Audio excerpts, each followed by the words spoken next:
നമസ്കാരം. ഞാൻ doctor P Lakshmi അമ്മ, പട്ടം SUT ആശുപത്രിയിലെ ഗൈനക്കോളജിസ്റ്റാണ്.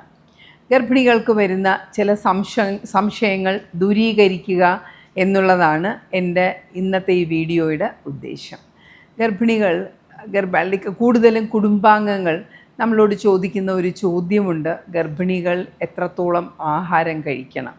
അല്ലെങ്കിൽ 2 ജീവനുണ്ടല്ലോ, ഒരു ജീവനും കൂടെ വയറ്റിൽ കിടക്കുന്നത് കൊണ്ട് നല്ലപോലെ ആഹാരം കഴിക്കണമെന്ന് പറഞ്ഞ് ദോശയുടെയും ഇഡ്ഡലിയുടെയും എണ്ണം കൂട്ടുക, ചോറിൻ്റെ അളവ് ക്രമാതീതമായി കൂട്ടുക, പിന്നെ പാല്, തൈര് എന്നിവയൊക്കെ കൂടുതൽ കുടിപ്പിക്കുക, വറുത്തതും പൊരിച്ചതുമായ ആഹാരങ്ങൾ കഴിപ്പിക്കുക, ഇങ്ങനെയൊക്കെ ചെയ്യാറുണ്ട്.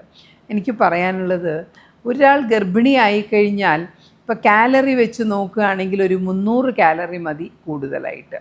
അപ്പോൾ ഒരു 300 കാലറി കിട്ടണമെങ്കിൽ ഒരു ദോശ, ഒരു ഏത്തപ്പഴം, ഒരു ഗ്ലാസ് പാല്, ഒരു മുട്ട, ഇത്രയൊക്കെ കഴിക്കുമ്പോഴത്തേക്കും നമുക്ക് 300 കാലറി കൂടുതലായിട്ട് കിട്ടും. അതിനു വേണ്ടിയിട്ട് നമ്മൾ കൂടുതൽ ആഹാരങ്ങൾ വാരി വലിച്ച് കഴിക്കേണ്ട ആവശ്യമില്ല. ഇപ്പം മിക്കവാറും ഗർഭിണികൾ പറയും, ഞാൻ വണ്ണം കൂടുതലുള്ള ഗർഭിണികളോട് നമ്മൾ പറയുമ്പോൾ അവർ പറയും, ഡോക്ടറെ ഞാൻ ഒന്നും കഴിക്കുന്നില്ല. നമ്മൾ എടുത്തു നോക്കുമ്പോൾ അവർ കാപ്പിയുടെ കൂട്ടത്തിൽ ഒന്നുകിൽ കേക്ക് കഴിക്കും, അല്ലെങ്കിൽ വറുത്തതും പൊരിച്ചതും കഴിക്കും, ഏത്തയ്ക്കാപ്പം കഴിക്കും, ഇങ്ങനത്തെ എണ്ണയിൽ മുക്കിയ പലഹാരങ്ങൾ കൂടുതൽ കഴിക്കും. മുട്ടയുടെ കാര്യം പറയുകയാണെങ്കിൽ ഒരു മുട്ട തീർച്ചയായിട്ടും കഴിക്കാവുന്നതാണ്. പക്ഷേ മുട്ടയുടെ മഞ്ഞയിൽ ഫാറ്റുണ്ട്, വെള്ളയിലാണെങ്കിൽ കാൽഷ്യവും പ്രോട്ടീനും ഉണ്ട്. അപ്പോൾ മുട്ട കഴിക്കുന്നത് നല്ലത് തന്നെയാണ്. പക്ഷേ ഒരു മുട്ടയിൽ കൂടുതൽ കഴിക്കേണ്ട ആവശ്യമില്ല.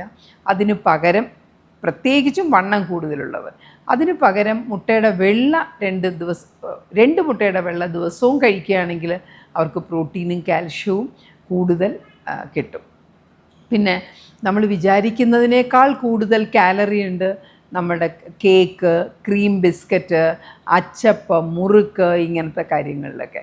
അപ്പം നമ്മൾ കണ്ടിട്ടുണ്ട് 7-ാം മാസം വയറ് കാണാൻ പോകുന്ന ചടങ്ങിൽ ഗർഭിണികൾക്ക് കിട്ടുന്നതൊക്കെ എന്താണ്? അതൊക്കെ എല്ലാം അവർ തന്നെ കഴിക്കുന്നു എന്നല്ല ഞാൻ പറയുന്നത്.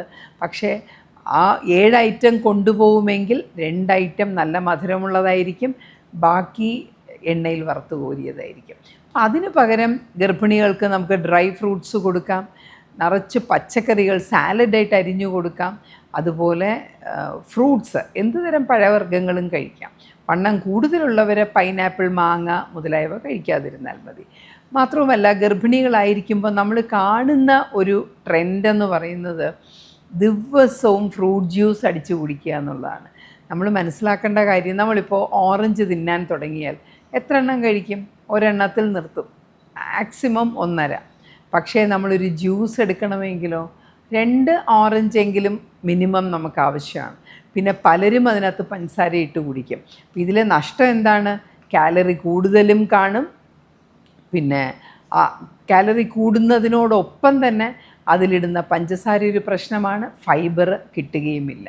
അപ്പോൾ ഫൈബർ കണ്ടന്റ് നല്ലപോലെ നാര് ഭക്ഷണം കൂടുതൽ ആവശ്യമാണ് ഗർഭിണിയായിരിക്കുമ്പോൾ. കാര്യം അത് മലശോധനയെ നന്നായിട്ട് തടയും. നന്ദി, നമസ്കാരം.